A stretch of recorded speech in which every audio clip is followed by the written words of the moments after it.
বাচ্চাকেইটা থাকিলে কিন্তু ইয়ং জেনাৰেশ্যনে গোটেইখিনি বাৰ্ডেন ল'ব লাগে আৰু ভাৰতবৰ্ষত চাৰ্ভে হৈ গৈছে 65% ইয়ং জেনাৰেশ্যন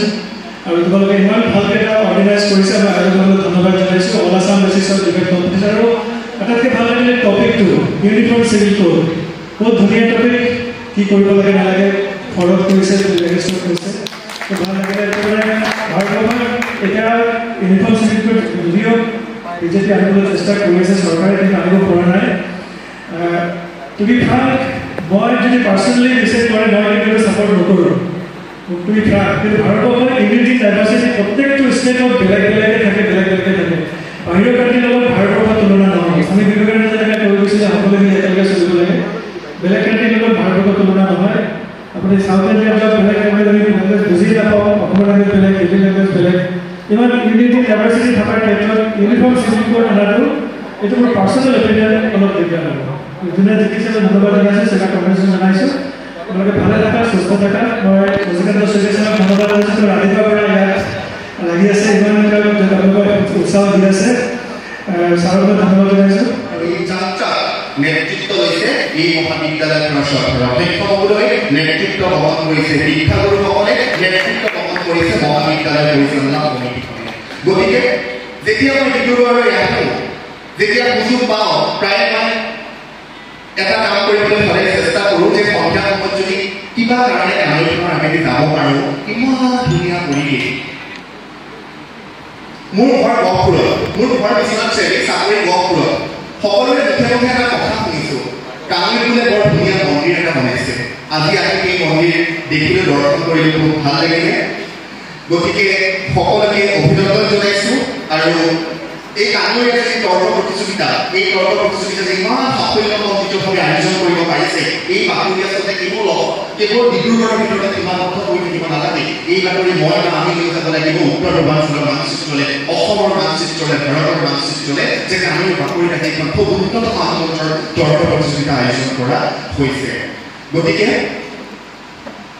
যদি বিচাৰৰ আপোনাৰ প্ৰতিযোগিতাৰ মানদণ্ড বা প্ৰতিযোগীসকলে তেনেকুৱা ধৰণৰ যুক্তিতৰ্ক আগবঢ়ালে এই বিষয়ে ক'বলৈ যাওঁ এটা কথা মই অনুভৱ কৰোঁ এটা সময়ত নিজেও প্ৰতিযোগী হৈ থাকোঁতে এই সময়খিনিত আচলতে প্ৰতিযোগীৰ আগত বহি বিচাৰৰ কথা বতৰা শুনাৰ ধৈৰ্য নাথাকে ফলাফল কেতিয়া দিম আৰু পুৰস্কাৰটো কেতিয়া কৰিবলৈ সক্ষম হওঁ টাইপৰ এটা আমাৰ অনুভৱ আহে গতিকে আজি দুটামান কথা ক'ব লাগিব প্ৰত্যেকজন প্ৰতিযোগীয়ে প্ৰতিযোগিতাখনত খুব সুন্দৰভাৱে নিজৰ যুক্তিতৰ্ক আগবঢ়াইছে কিন্তু পুৰস্কাৰৰ সংখ্যা সীমিত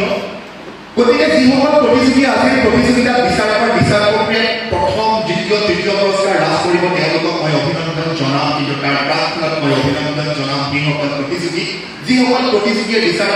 প্ৰক্ৰিয়াত 2-1 আধা নম্বৰৰ বাবে পুৰস্কাৰ লাভ কৰিব নোৱাৰে কাৰণ প্ৰতিযোগিতাৰ দৃষ্টিভংগীৰ পৰাই হওক বিচাৰৰ দৃষ্টিভংগীৰ পৰাই হওক মই সদায় এটা কথা বিশ্বাস কৰি আহিছোঁ যে প্ৰতিযোগিতাত তোমালোকে প্ৰতিযোগী হিচাপে উপস্থিত থাকি পুৰস্কাৰ লাভ কৰাতকৈ সেই নিৰ্দিষ্ট তৰ্কৰ প্ৰতিযোগিতাখনত নিজৰ লগৰ প্ৰাৰ্থিক বন্ধু বান্ধৱীসকলে যিখিনি যুক্তিতৰ্ক দাঙি ধৰে আৰু সেই যুক্তিতৰ্কখিনিৰ পৰা তোমালোকে যিখিনি নতুন কথা শিকা যিখিনি নতুন অভিজ্ঞতা লাভ কৰা সেইখিনি আচলতে জীৱনৰ শ্ৰেষ্ঠতম উপহাৰ পুৰস্কাৰ বা অভিজ্ঞতা গতিকে যিসকলে পুৰস্কাৰ 2-1 আধা নম্বৰৰ বাবে লাভ কৰা নাই তেওঁলোকক অভিনন্দন জনাইছোঁ আৰু যিসকলে পুৰস্কাৰ লাভ কৰিছে অন্তৰৰ পৰা তেওঁলোককো মই অভিনন্দন জনাইছোঁ আৰু আজিৰ প্ৰতিযোগিতাখনত উপস্থিত থাকি মই এটা কথা অনুভৱ কৰিছোঁ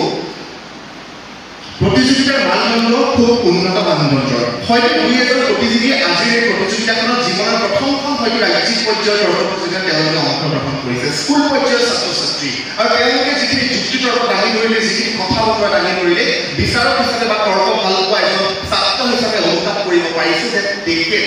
অসমৰ এটা সময়ৰ তেখেতসকল এটা সময়ৰ অসমৰ বাধাকাৰীসকলৰ ভিতৰত অন্যতম হ'ব কানুন মহাবিদ্যালয় সহবিচাৰক প্ৰাচুৰ্য শৰ্মাই ইতিমধ্যে খুব আবেগিক হৈ খুব আনন্দ মনেৰে ইতিমধ্যে কানুনৰ লগত থকা তেওঁৰ যি সম্পৰ্ক সেই সম্পৰ্ক সম্বন্ধে কৈছে হয়তো বহুতে আজি মই উপস্থিত থাকোঁতে কোনোবাই অগ্ৰস্থানী হিচাপে মোক চিনি পাইছে কোনোবাই বিগত বৰ্ষত মহাবিদ্যালয়ৰ সপ্তাহত তৰ্ক প্ৰতিযোগিতাৰ বিচাৰক হিচাপে আমি যেতিয়া আমন্ত্ৰিত হৈছিলোঁ আৰু আমি আহিছিলোঁ তেনেধৰণে আমাৰ চিনাকি পাইছে কিন্তু আজি এই মঞ্চৰ জৰিয়তে আমি আৰু এটা চিনাকি দিব বিচাৰিম উচ্চতৰ মাধ্যমিক পৰীক্ষাত যেতিয়া 2018 বৰ্ষত উত্তীৰ্ণ হৈছিলোঁ তাৰ পাছৰ পৰ্যায়ত যেতিয়া মহাবিদ্যালয়ত স্নাতক পৰ্যায়ত তেতিয়া আমি প্ৰথম নিৰ্বাচন কৰিছিলোঁ কানু মহাবিদ্যালয়ৰ। এই মহাবিদ্যালয়ত আমি নামভৰ্তি কৰিছিলোঁ, কিন্তু দুৰ্ভাগ্যবশতঃ এই মহাবিদ্যালয়ৰ ছাত্ৰ হোৱাৰ সুযোগ নহ'ল। কিন্তু সেই যে মহাবিদ্যালয়খনৰ প্ৰতি কোনোবাখিনিত এটা টান আছিল, এটা সম্পৰ্ক আছিল, সেই সম্পৰ্কটো বাদ দিব নোৱাৰোঁ কাৰণে, সেই মৰমখিনি অগ্ৰাহ্য কৰিব নোৱাৰোঁ কাৰণে বিগত বৰ্ষতো এই মহাবিদ্যালয়লৈ আহিছিলোঁ আৰু আজি পুনৰ এই মহাবিদ্যালয়ত আপোনালোকৰ মাজত আমি উপস্থিত হৈছোঁ আৰু আমাক আমন্ত্ৰণ কৰি অনাৰ কাৰণে আমি উদ্যোক্তা মণ্ডলীলৈ আন্তৰিক ধন্যবাদ জ্ঞাপন কৰিছোঁ। সময়ৰ প্ৰতি লক্ষ্য ৰাখি কেইটামান আজি প্ৰতিযোগিতাৰ দিশ ছাত্ৰ ছাত্ৰীসকল বা অগ্ৰজ অনুজ যিসকল আমাৰ তাৰ্কিক বন্ধু উপস্থিত আছে, সেই তেওঁলোকক উদ্দেশ্য কৰি কেইটামান কথা আমি কৈ যাব বিচাৰিম। যেতিয়া এখন তৰ্ক প্ৰতিযোগিতা অনুষ্ঠিত কৰা হয় আৰু তাত নতুন তাৰ্কিকৰ মুখ আমি দেখিবলৈ পাওঁ, তাতকৈ আনন্দৰ কথা আমাৰ কাৰণে প্ৰাক্তন তাৰ্কিক হিচাপে আৰু আমাৰ একো নাথাকে। কিন্তু সেই তাৰ্কিকসকলে প্ৰথমে যেতিয়া মঞ্চত আহি যুক্তি প্ৰদৰ্শন কৰাৰ ক্ষেত্ৰত তেখেতসকলৰ ভীতি দেখিবলৈ পাওঁ, সেই ভীতি থকাটো স্বাভাৱিক কথা, আমাৰো আছিল। কিন্তু তেখেতসকলক আগবঢ়াই দিয়াটো প্ৰাক্তন তাৰ্কিকসকল বা অভিজ্ঞ তাৰ্কিকসকলৰ কিন্তু দায়িত্ব। সেইকাৰণে মই এই মঞ্চৰ পৰা আজি ইয়াত উপস্থিত থকা তাৰ্কিকসকলক, যিসকল অভিজ্ঞ তাৰ্কিক, তেখেতসকলক মই অনুৰোধ জনাইছোঁ, অনুজসকলক নীতি নিয়মসমূহ ভালদৰে শিকাই দিয়াৰ দায়িত্ব আপোনালোকৰ আৰু সেই দায়িত্ব আপোনালোকে বহন কৰিব লাগিব। খুব ভাল লগা কথা যে অত্যন্ত সংখ্যাগত আৰু গুণগত দুয়োটা দিশৰ পৰাই অত্যন্ত এখন উন্নত মানদণ্ডৰ তৰ্ক প্ৰতিযোগিতা আমি আজি উপহাৰ হিচাপে লাভ কৰিলোঁ। তাৰ কাৰণেও মই ধন্যবাদ জ্ঞাপন কৰিছোঁ। ইতিমধ্যে নীতি নিয়ম